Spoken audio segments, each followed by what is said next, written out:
sur ce coin du plateau en sachant que l'innovation n'est pas genrée. Ça fait du bien de l'entendre parce que moi je suis avec des femmes inspirantes, oui, parce que les femmes dans la tech sont là depuis toujours, mais elles sont peu visibles. Alors pourquoi encore en 2021 se poser la question? On a envie de vous proposer ces parcours inspirants pour pouvoir susciter des vocations. Ça se passe avec vous évidemment, Muriel Thomas pour l'INRAE, et surtout Michaelis, votre foodtech, dont vous nous direz quelques mots dans quelques instants.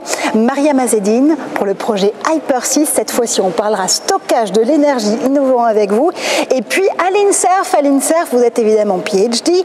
Vous allez nous parler de SmartCatch. Ça, c'est votre entreprise en santé et biotech que vous avez notamment mis au point au sein du CNRS. Une CEO chercheuse spécialisée en micro et en nanotechnologie. C'est compatible tout ça? Oui, c'est compatible.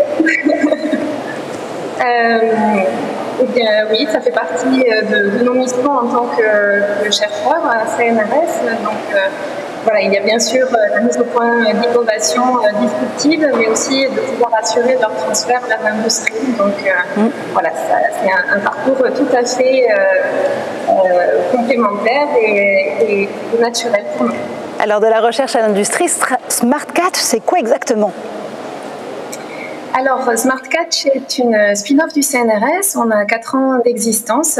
On a effectivement une expertise autour des micro-nanotechnologies et on s'intéresse en fait à la biopsie liquide. Donc, comme son nom l'indique, par opposition à la biopsie solide, donc le prélèvement d'une portion de tissu de la tumeur, la biopsie liquide est effectivement une nouvelle approche qui s'intéresse à la capture de manière non invasive de biomarqueurs tumoraux qui circulent dans la circulation sanguine. Donc, SmartCatch s'intéresse aux cellules tumorales circulantes et on développe en fait des dispositifs médicaux de toute nouvelle génération intégrant des technologies très disruptives issues de la micro-nanotechnologie pour pouvoir du coup capturer ces éléments et pouvoir diagnostiquer en routine clinique ces nouveaux biomarqueurs et pouvoir vraiment les intégrer dans la prise en charge des patients, que ce soit pour le diagnostic précoce de la pathologie, pour pouvoir suivre l'évolution de manière beaucoup plus rapprochée, pour pouvoir suivre l'efficacité des traitements qui sont prodigués et plus tard pouvoir aussi adapter les traitements au profil moléculaire du patient. On est vraiment au cœur de la médecine de précision, de la médecine personnalisée. Absolument, et je crois que vous avez bénéficié d'une pré-incubation auprès d'Incuballiance, notamment ici sur le plateau de Paris-Saclay. Tout à fait. On a été lauréat en fait d'un programme Willa Boost, une femme entrepreneuse. Donc on a remporté un prix qui nous a permis de bénéficier d'un programme de pré-incubation auprès de l'Incuballiance Paris-Saclay. Et aujourd'hui, voilà, on va formaliser notre candidature pour pouvoir rejoindre l'incubation. Voilà, en bonne et due forme. Donc on a hâte de pouvoir rejoindre l'écosystème Paris-Saclay, Île-de-France, puisqu'effectivement on a une start-up localisée à Toulouse. Donc on a pu bénéficier d'accompagnement au travers de notre parcours, mais on a hâte de pouvoir aussi s'ouvrir à tout l'écosystème que propose Paris-Saclay. Et on vous attend, nous, ici, justement, en plateau, peut-être pour la prochaine édition de Paris-Saclay Spring, en personne et sur le plateau de Saclay. Les prochaines étapes, justement, pour SmartCatch, alors j'ai bien compris qu'il y avait justement ces étapes très importantes sur l'incubation, ici, sur le plateau de Saclay, mais pas que, j'imagine. Non, pas que. On vient de clore, en fait, notre première levée de fonds. C'est un tour seed, c'est une étape très importante pour l'entreprise. Et donc, voilà, maintenant, on s'attaque vraiment à des jalons importants du développement de nos prototypes. Donc, c'est une phase pré-industrielle et on aura des sujets autour de la préparation de l'accès marché et autres réglementaires et d'autres sujets importants que l'on profitera pour traiter avec voilà, l'incubateur et avec tous les coachs. Et il nous tarde de voir tous ces développements. Restez avec nous justement, Aline. Je vais me tourner vers Mariam Azedine. Mariam, vous êtes vous aussi chercheuse et entrepreneuse, encore une fois, ça va de pair. Vous travaillez sur le stockage de l'énergie et d'une façon complètement innovante. Tout à fait, oui. En fait, donc Hyper6, c'est un projet sur le stockage d'énergie. Donc en fait, et plus précisément, c'est sur les batteries lithium-ion. Donc, ce qu'on essaye de faire, ce qu'on est en train de développer, c'est des électrodes avec des nouveaux matériaux, une nouvelle architecture et un nouveau procédé de fabrication. Et donc, ce qui est aussi différent de ce qui existe sur le marché, donc on a une densité d'énergie au moins 5 fois meilleure de ce qui existe aujourd'hui. Donc, c'est-à-dire, au lieu de faire les 300 km, on peut faire avec cette batterie les 600 km. Donc, à Paris-Marseille, ça sera possible. Marseille will be possible. So you're the missing link in the entire ecosystem, particularly electric vehicles. That's exactly what you're waiting for. Yes, it's energy transition. That's what it is. The entire world is now looking at that. They all want clean transition. So you have a co-founder with you? Yes, it's my best friend, and we did our doctorate together in the fine layers and physical laboratory. I convinced her to come and work with me. So both of us are responsible for the project. Did you really have to work hard to convince her? Today, when you're a researcher, the entrepreneurial adventure is just a second reflex, I guess. Yes, because it's so challenging, so absorbing that it's beautiful. And it's an excellent experience that one gets into. I didn't have much trouble convincing her.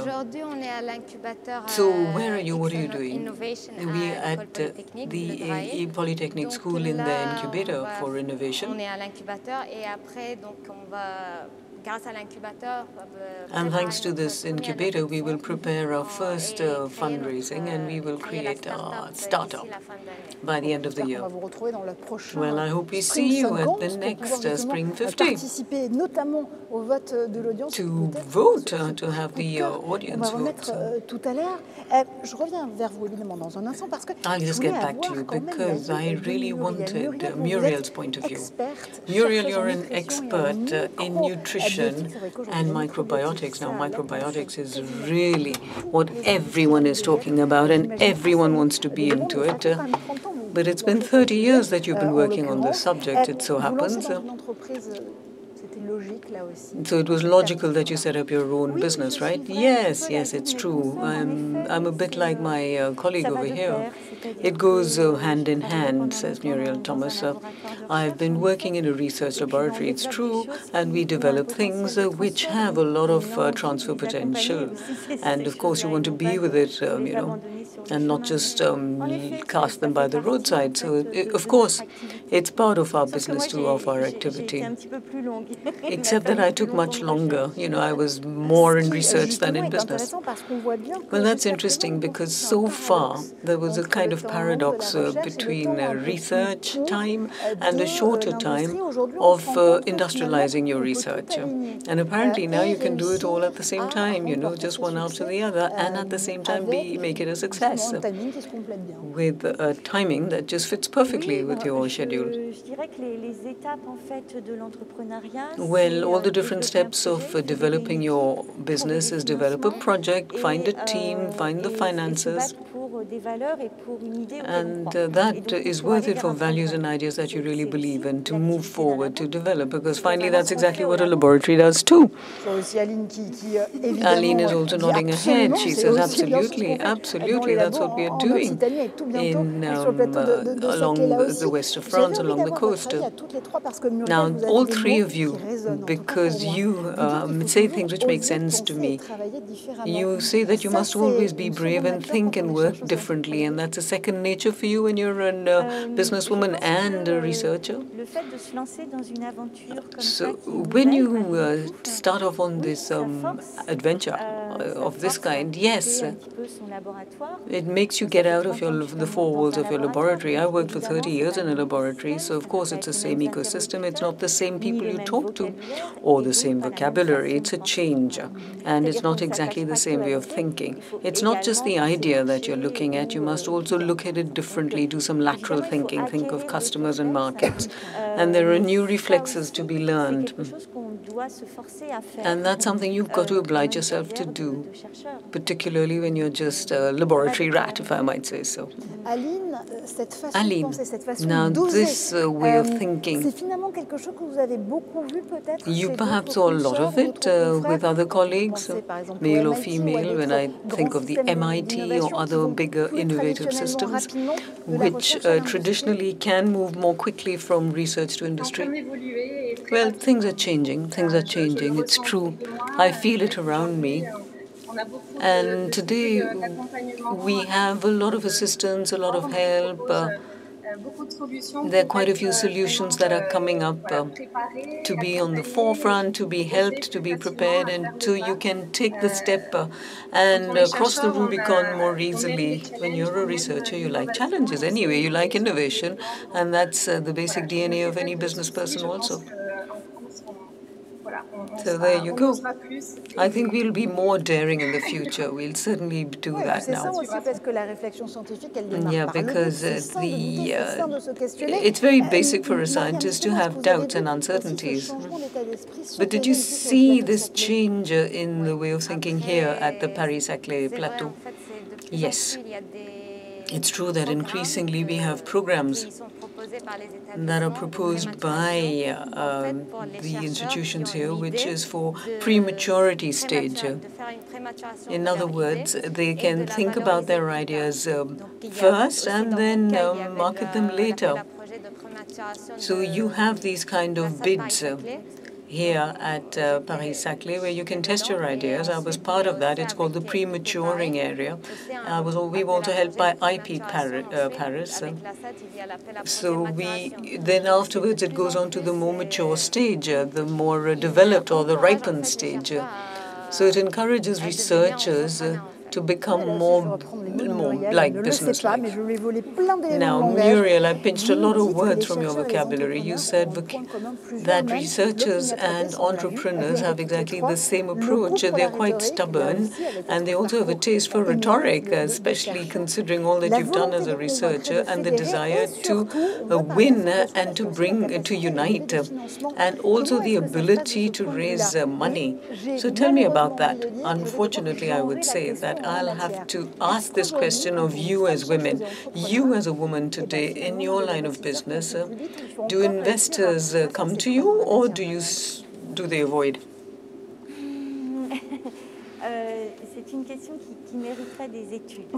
Well, I think one needs to do some research on this question. So I'll just do it on the basis of my personal experience. I never ever felt in my entire experience that I was handicapped because I was a woman. And very clearly in all the bids that we received, especially for this project, we got this financing from SAT for research and R&D in our project. I also got finance for the pre-ripening or premature stage by the incubator, but I never ever felt that because I was a woman, it was a handicap. However, on the other hand, you have to look at the figures and numbers very carefully, and you find in numbers, I was looking around me too, the community is essentially made up of men. And I can't tell you what the difference is or the gap there is between my feeling and objective figures, but quite clearly, there are fewer women who tread this path, and maybe professionals in the field could tell you more about it or who study this phenomenon. I believe that it is certainly a part of my motivation that, yes, now this is a world of men and I really want to get in there. All the more reason to do it. I'm sure it was there. I'm sure it was there in my mind somewhere. Anyway, it's very interesting to hear that there are these kind of initiatives like System, which is a mentoring system of female entrepreneurs for the digital economy, and figures in terms of financing. Women CEOs who were looking for financing were having problems, but it's changing, and they are burnishing their image now, women. Marie-Aline, do you also have that feeling? Very quickly. Well, I agree with Muriel completely. I didn't have any personal feeling of being stigmatized or anything of the kind because I'm a woman. les choses changent et encore une But fois, things are changing, you know. la niaque, l'envie, le dynamisme. And you just need to have that internal desire, that fire to move on and do things, and that's what works. And that's why I started my question by saying that I'm sorry, I'm going to make this a question of male or female. And you, Mariam, what would you look for in the future as a researcher, entrepreneur? In that my startup be created?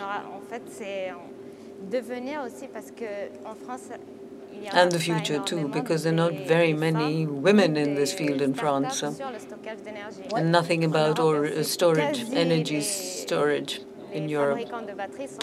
And virtually all battery manufacturers are in Asian countries. So it would be wonderful, a great opportunity for France, for all of us to bring that all back here. Yes, a very competitive sector. Aline, I didn't ask you because I was thinking of one of your colleagues, Anaïs Berg, who's working on skin cancer. Not necessarily part of our plateau, but we have quite a few researchers and businesswomen who are working very well. Anyway, I was delighted to spend this time with you because it has completely reinvigorated me. And I promise you I'll never ask this question again. It does me a world of good. Thank you so much for having been here. Paris-Saclay Spring. So let's now move on to another subject, another sequence, and this time we will talk about food tech, because in terms of food tech, there are just so many great projects. It's just bubbling away.